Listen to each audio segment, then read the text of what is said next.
हम लोग कुछ नए कंसेप्ट भी सीखेंगे आज डिस्कस करते वक्त, और थोड़ा ध्यान लगाएंगे। हमने आपको ये नहीं बताया था कि अगर नेगेटिव पावर्स होंगे तो क्या होगा। नेगेटिव पावर्स के लिए अपने पास है सिंपल सा रूल है, a टू द पावर -1 है अगर, तो इसको हम 1/a लिख सकते हैं। या फिर ये जितने भी आपके एक्सपोनेंट्स के लॉज हैं ये सब वाइस वर्सा होते हैं, मतलब सब बोथ वे ट्रू होते हैं। तो अगर आपके पास 1/a है तो आप इसको क्या लिख सकते हैं, a की पावर -1 लिख सकते हैं। अगर आपके पास 1/3 है तो आप क्या लिख सकते हैं, 3 की पावर -1। अगर आपके पास 3 की पावर -2 है तो आप क्या लिख सकते हैं, 1/3 की power 2। Done. So this is the way to right.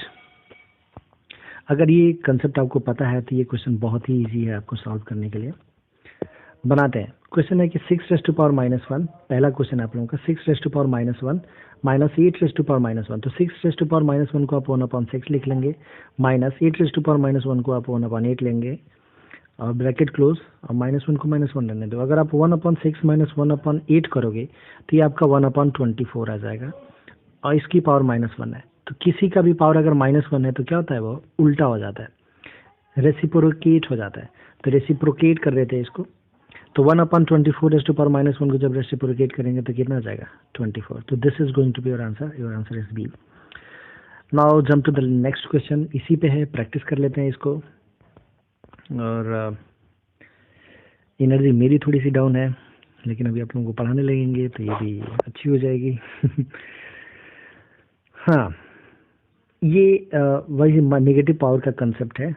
इसको फिर से रिवाइज कर लेते हैं। नया कंसेप्ट है, a की पावर -1 है। आप लोग इसको नोट्स में अपने लिख लें। ये वाइस वर्सा ट्रू है।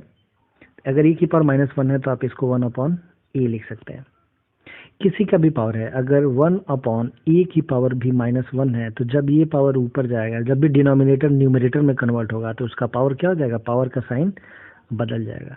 तो e की पावर 1 हो जाएगा। अगर e की पावर -m है तो यहाँ पे क्या आ जाएगा, e की पावर +m। समझ रहे हैं। जब भी न्यूमरेटर डिनोमिनेटर में जाएगा या डिनोमिनेटर न्यूमरेटर में जाएगा, या फिर जब भी कोई भी फ्रैक्शन रेसिप्रोकेट करेगा, जैसे अगर एक फ्रैक्शन है 3/5 और इसकी पावर है -3, तो चूंकि नेगेटिव पावर है और आप इस पावर को पॉजिटिव करना चाहते हैं तो आपको क्या करना होगा, इस फ्रैक्शन को रेसिप्रोकेट कर दीजिए। 5/3 रेस्ट टू पावर क्या हो जाएगा, +3। डन।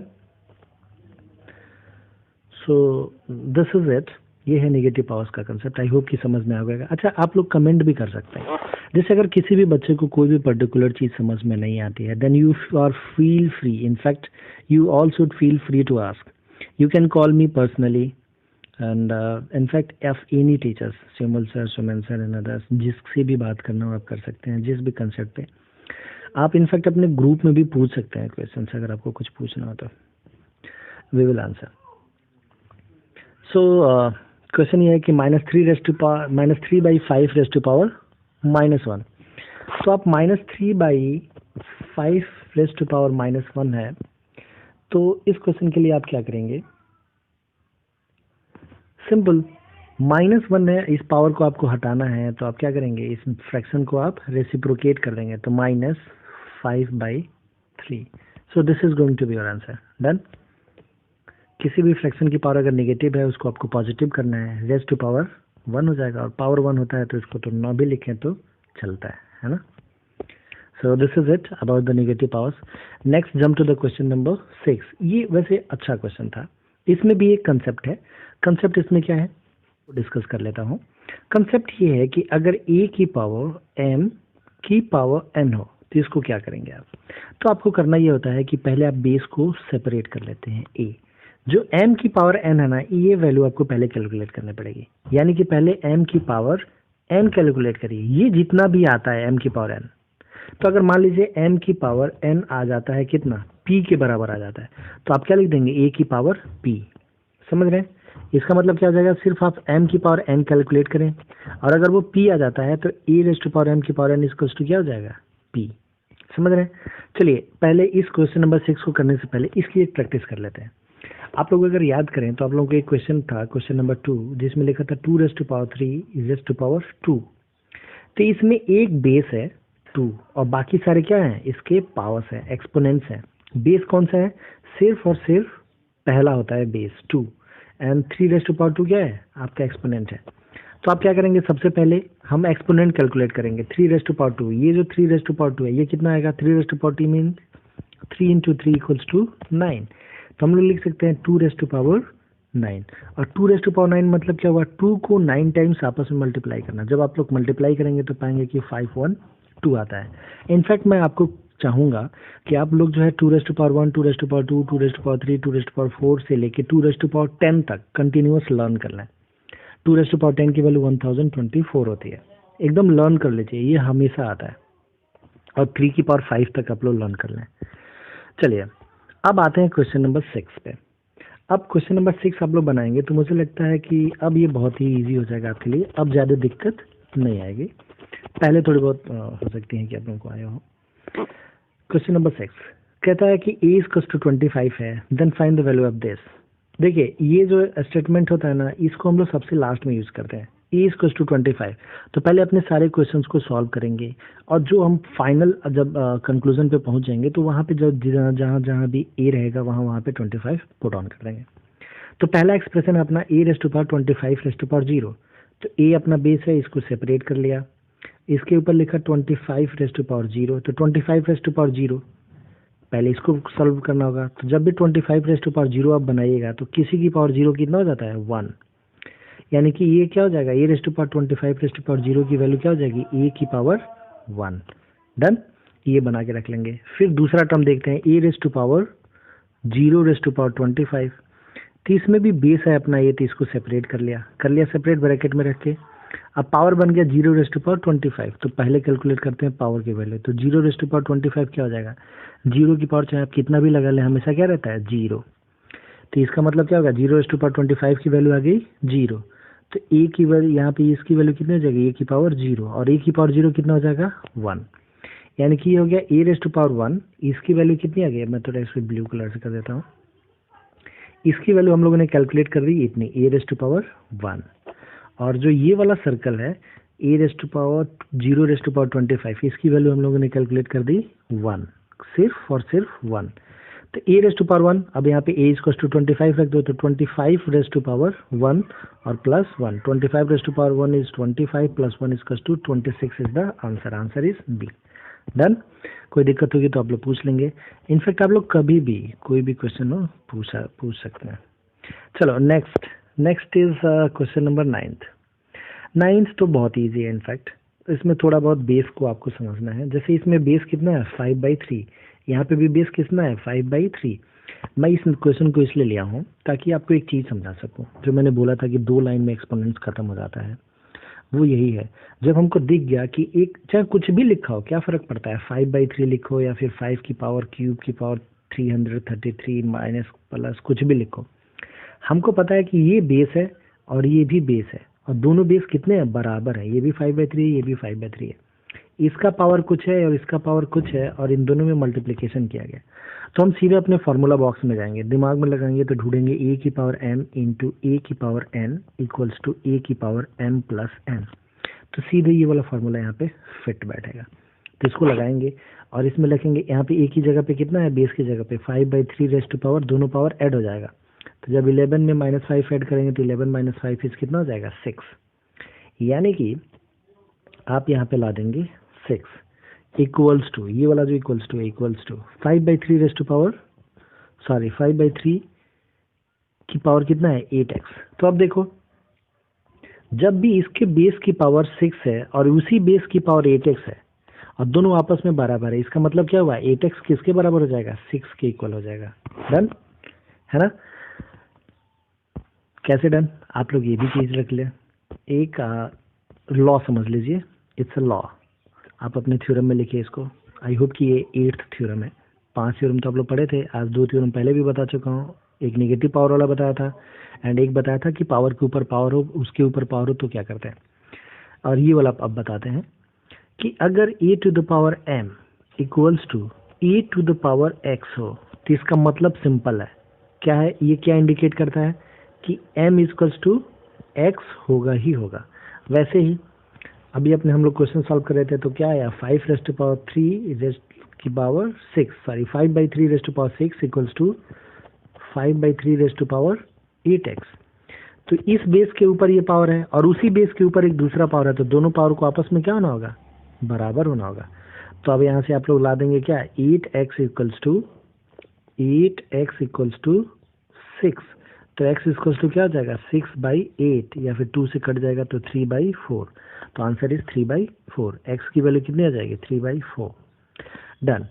अब थोड़ा एक और कंसेप्ट सीखने को है, कौन सा, फ्रैक्शनल पावर का कंसेप्ट।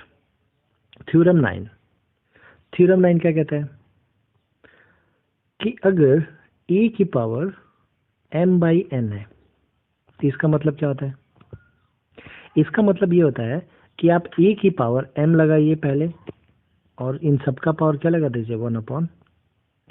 पावर नहीं लगाना, ये ब्रैकेट क्लोज करने का। अच्छा, दोनों चीज़ों में बहुत अंतर है, आप लोग समझ रहे हैं कि नहीं, कभी इससे मिसगाइड मत होइएगा। 2⁻3⁻2 ये अलग चीज़ है, एंड 2 की पावर और ऐसे ये दोनों ही अलग है, ये दोनों बराबर नहीं है, समझ रहे हैं। इसका मतलब क्या हो जाएगा, इसका मतलब, इसका अगर मतलब आप देखेंगे तो इसका मतलब हो जाएगा 2⁻6 और इसका मतलब हो जाएगा 2⁻9। There is a big difference between this. Done. तो निगेटिव पावर्स में आप इसको ऐसे लिख सकते हैं। अब आते हैं क्वेश्चन सॉल्व करते हैं, बहुत इजी है। मैं इस क्वेश्चन को आप ही लोगों पे इनफैक्ट छोड़ता हूँ, टाइम ज़्यादा नहीं लगाते हैं। 25 का स्क्वायर आपको करने आता है, हाँ कर लीजिए। फिर 15 का स्क्वायर करने आता है, हाँ कर लीजिए। दोनों को सब्सट्रैक्ट कर लीजिए। 625 में से इसका 15 5 जो होता है 225, 15 का स्क्वायर होता है 225। तो 625 में से 225 सब्सट्रैक्ट कर दीजिए और उसकी पावर आप 3/2 कन्वर्ट कर दीजिए, मतलब उसका पहले ट्रिपल मल्टीप्लाई करेंगे and then square root calculate कर लेंगे। Next is 17। ए की पावर दिस है, बी की पावर दिस है, then A minus B this. देखो ऐसे हम ये सिर्फ क्वेश्चन नहीं डिस्कस करेंगे, कंसेप्ट डिस्कस करेंगे। हमें कैलकुलेट करना है वैल्यू किसकी, a/b। हमें डरना नहीं होता है कभी भी, -b/a।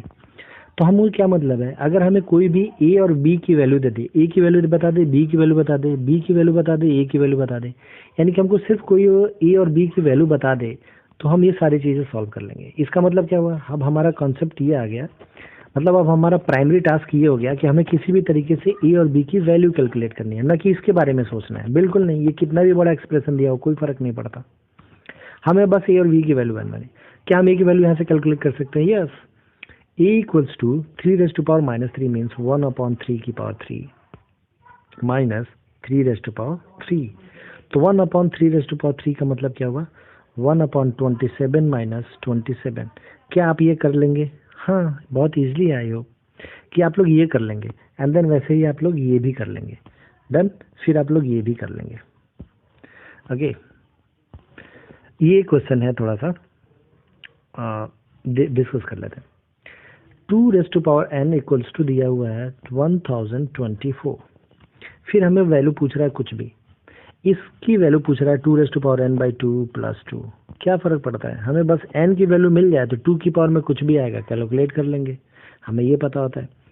तो n की वैल्यू यहाँ से आएगी, कैसे आएगी n की वैल्यू, इस वाले कंसेप्ट से आएगी। आप इस n की वैल्यू तभी कैलकुलेट कर पाएंगे जब आप इस 1024 को, सॉरी ये 24 है, 1024 को आप भी 2 की पावर में लिख पाएंगे। क्यों, ज्यों आप ऐसा लिख पाएंगे कि 2 की पावर n इक्वल्स टू 1024 को भी 2 की पावर 10 लिखा जा सकता है।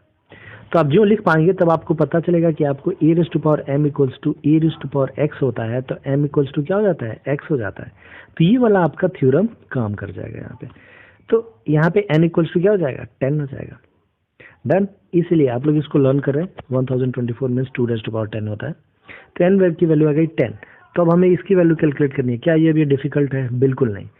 2⁻10/2 5 + 2 यानी कि 2 कितना हो गया, 7। 2⁻7 की भी वैल्यू आपको लर्न होगी, ये भी आ जाएगा। Done. So this is it for today and thank you. 21 से हम लोगों को नई क्लासेस स्टार्ट करनी है, सेपरेट पढ़ेंगे तो अच्छा पढ़ेंगे, अभी ग्रुप में पढ़ेंगे। हो गया है हम लोगों को जो भी पढ़ने के लिए ओरिएंटेशन चाहिए था, ओरिएंटेशन हो गया है। ये सेपरेट पढ़ना इसलिए भी बहुत ज़्यादा ज़रूरी है क्योंकि ये बहुत लंबे समय तक चलने वाला है और एक दिन में आपको लगातार 5-6 वीडियोस नहीं दी जा सकती हैं। इसमें दिक्कत है, ये हमारे टर्म से ही नहीं, जैसे मैंने अभी कहा कि हमारी एनर्जी थोड़ी सी लो हो गई है, तो ये हो जाती है, इतनी मेहनत पे हो जाएगी, हमें आपके लिए आपसे ज़्यादा मेहनत करना पड़ रहा है। तो ऐसे ही जब हर एक सब्जेक्ट के लिए बनाएंगे, हर एक सब्जेक्ट के लिए करेंगे, तो इसको अपलोड करने में बहुत सारा समय लगता है, तो it takes a lot of time, that is why. And अगर आप लोगों के पास बुक्स रहते हैं तो ये चीज़ें बहुत आसान हो जाएंगी, और चूंकि ये लंबा समय तक जाने वाला है तो हमारी क्लासेस थोड़ी सी तो हैमर हो ही रहे हैं। अगर आप लोग स्कूल में होते तो आप लोगों को डेली 4 सब्जेक्ट्स पढ़ने को मिलता है, नहीं है तो 2 ही सब्जेक्ट डेली पढ़ पाएंगे। लेकिन अब हम लोग ऐसा करेंगे कि 2-2 लेक्चर्स ही सही पर वीक नए नए सब्जेक्ट्स पढ़ेंगे, तो सारे सब्जेक्ट्स डील तो कर लेंगे। लेकिन अगर हमारे पास बुक्स रहेंगे तो हम आपको कुछ एडिशनल वर्क भी दे सकते हैं, जिससे आप लोग बुक देख के कर पाएँ, समझ पाएँ। एंड ये मस्ट है, कहीं कभी ना कभी ये तो करना ही है, पढ़ाई ड्रॉप नहीं करनी है, बुक्स लेने हैं तो उसको ऑन टाइम लिया जाए, विद इन परमिसिबल टाइम लिया जाए। In fact with in permissible time एक फ्रेज है, इसका मतलब क्या है आप लोग मुझे कमेंट में लिख के बताएंगे। ओके, और भी कोई भी डाउट बचता है एक्सपोनेंट से रिलेटेड तो आप लोग बताएंगे। आज हमने लगभग 4 या 5 कंसेप्ट और डिस्कस किए हैं, थ्योरम्स, इसको भी अपने नोट्स में ऐड ऑन करिए and make it a perfect note, जहाँ कहीं भी मिले, जो भी मिले। इनफैक्ट एक और चीज़ आप लोग और करेंगे कि आप लोग एक कलेक्शन ऑफ क्वेश्चंस बनाइए, जो भी आपको अच्छे क्वेश्चंस लगते हैं उनके लिए एक तो अलग बुक रखिए, रखिए नोटबुक, इनफैक्ट कि एक अलग नोटबुक रखिए और उसमें उनको नोट डाउन करते जाइए। आप पिछले साल में कितने बेहतरीन ऐसे क्वेश्चंस को, वाओ काइंड ऑफ क्वेश्चंस हो आपके पास, कि एकदम वाओ फीलिंग आती है ऐसे क्वेश्चंस को देख के कि कितना इंटरेस्टिंग था। Okay, so this is it for today, bye bye.